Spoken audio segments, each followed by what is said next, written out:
The Bionic Woman 2007 remake remains one of those frustrating what could have been chapters in television history, a bold attempt to update a beloved 1970s icon for the post-Heroes era that crashed and burned faster than Jaime's early bionic jumps. This is a tale of a show that swing for the fences and miss faster than you can say.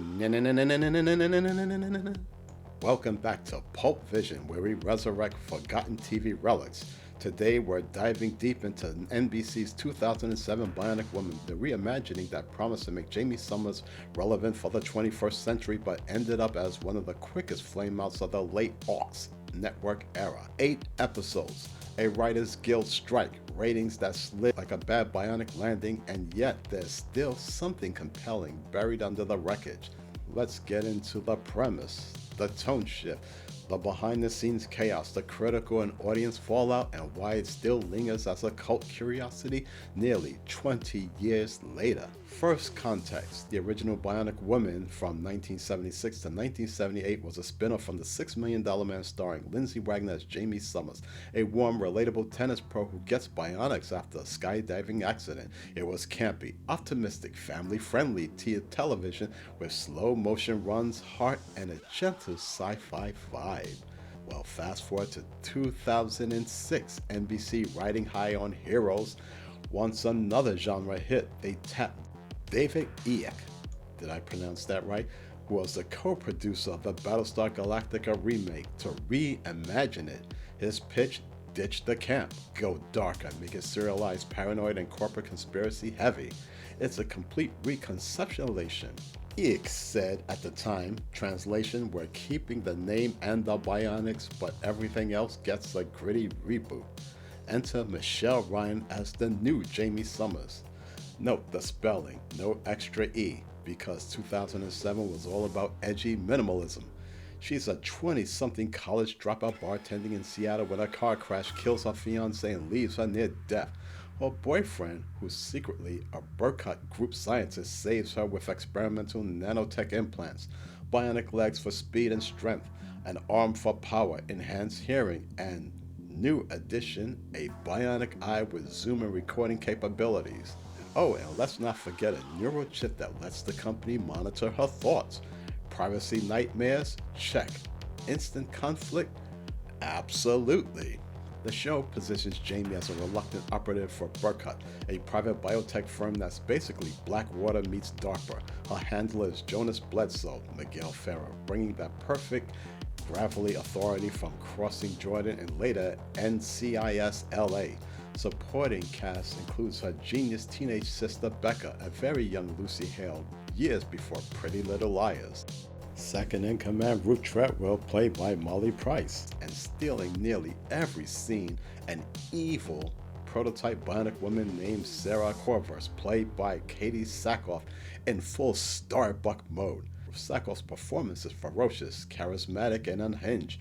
Many fans and critics openly wish she had been cast as the lead. And you know what? I have to agree.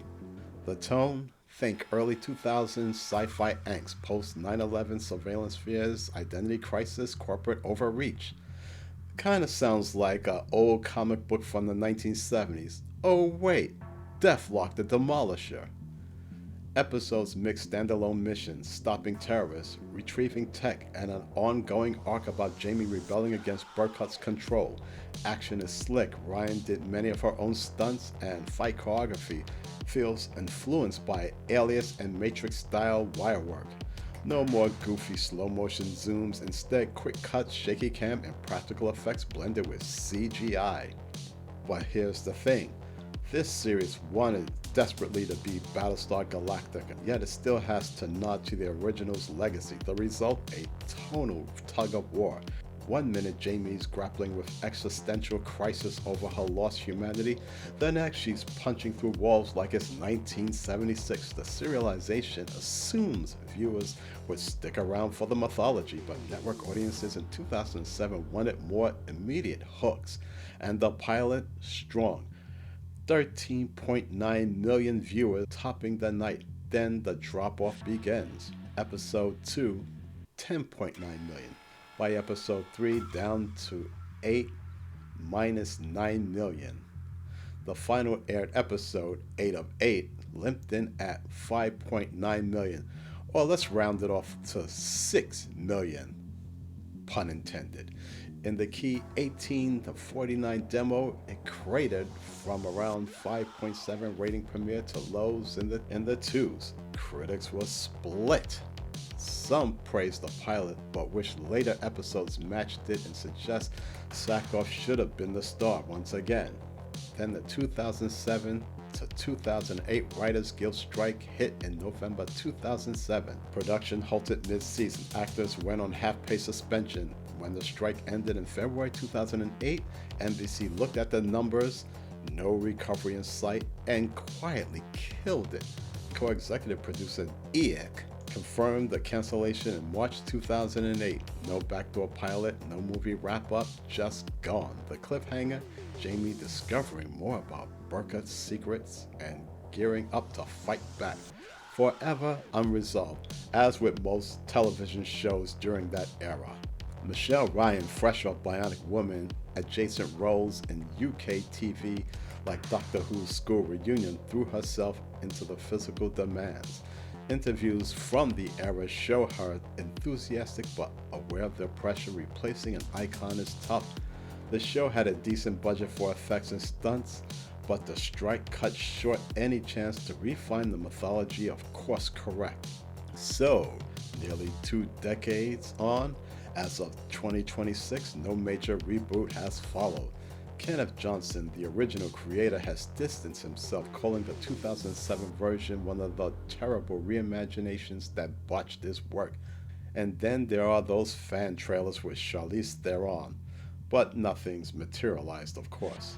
Peacock streams the classic Wagner series. The 2007 version is available for stream on Roku as of this recording. So overall, the verdict, underrated in parts. Sackoff alone is worth the watch. Ryan commits, action still holds up, but a swing and miss. It tried to modernize, fully embracing what made the original endearing: hope, humor, humanity amid the upgrades. Instead, it got lost in the grit marked sauce of the era, which is proof that you can rebuild her, but if the network doesn't mature the run, she'll get shelved. What about you? Did you catch it back in 2007? Team Sackoff or loyal to the original? Drop thoughts below. If you want more retro reboots gone wrong and no AI slop, hit like, share, hype, and subscribe.